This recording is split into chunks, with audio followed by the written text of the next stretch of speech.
Bonjour, je m'appelle Francis Salomé, enseignant-chercheur à la retraite et membre du conseil d'administration de l'AMB Assad.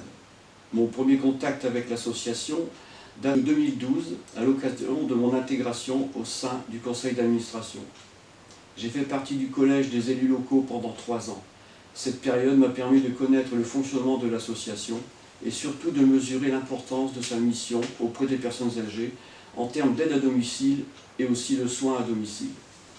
Le dynamisme du conseil d'administration et l'implication des personnels m'ont donné l'envie de poursuivre mon investissement comme représentant des personnes âgées 3 ans plus tard. En 2016, le conseil d'administration m'a proposé comme correspondant de la Commission nationale de l'informatique et des libertés, la CNIL. La même année, l'association mettait en conformité sa déclaration des données personnelles auprès de la CNIL. Au cours de ces années, l'association n'a cessé de grandir, non seulement dans sa structure en réalisant différentes fusions et absorptions, mais aussi dans ses offres de services qui se sont diversifiées. Je pense notamment au portage des repas à domicile, à l'ESA et à l'ESPRAD. Les conséquences de ce dynamisme ont été l'augmentation du nombre de personnes recrutées et aussi de bénéficiaires pris en charge à domicile, et par conséquent une explosion de la masse des données personnelles exploitées. Il faut aussi préciser que pour l'association, certaines de ces données sont à caractère médical. Cette tendance à l'inflation des données personnelles a gagné tous les secteurs, industriels, commerciaux, administratifs, les services, les réseaux sociaux, etc.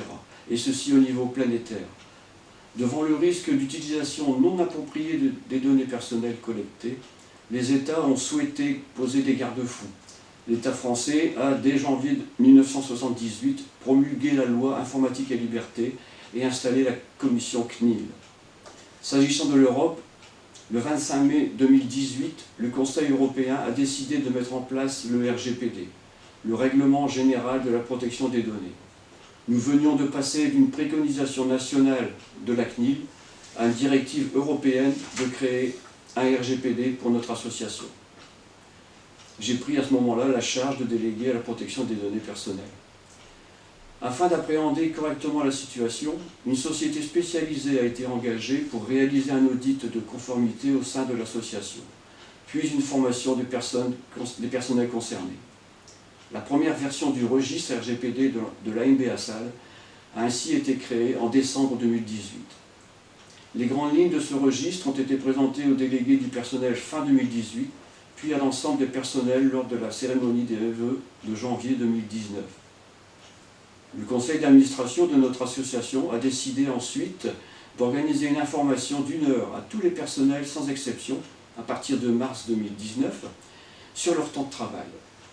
Ces séances ont lieu par groupe d'une dizaine de personnes. Elles ont été interrompues par les mesures sanitaires liées à la Covid-19 et ont repris dernièrement, dès que cela a été possible. Lors de ces séances d'information, j'ai expliqué comment l'arrivée du RGPD a modifié les façons de faire de l'association dans différents domaines. Les ressources humaines, lors du recrutement des personnels, les services d'aide à domicile et de soins infirmiers à domicile, lors de l'accueil des bénéficiaires, des relations avec les prestataires, la gestion de nos archives. Par exemple, lors des phases de recrutement des personnels, certaines données qui se sont révélées non pertinentes lors de l'audit de conformité ne sont plus collectées ou le sont différemment. Un grand soin a été apporté à la qualité des données collectées, à leur pertinence, leur durée de conservation, leur sécurité, leur portabilité.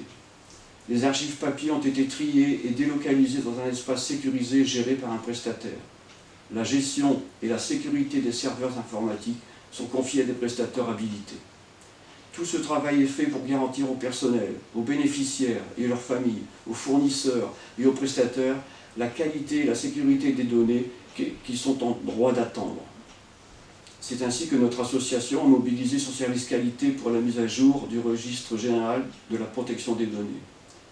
Un délégué à la protection des données personnelles a été installé pour s'assurer que les principes du règlement général de la protection des données soient bien appliqués et proposer un contact permanent aux personnes qui nous confient leurs données personnelles.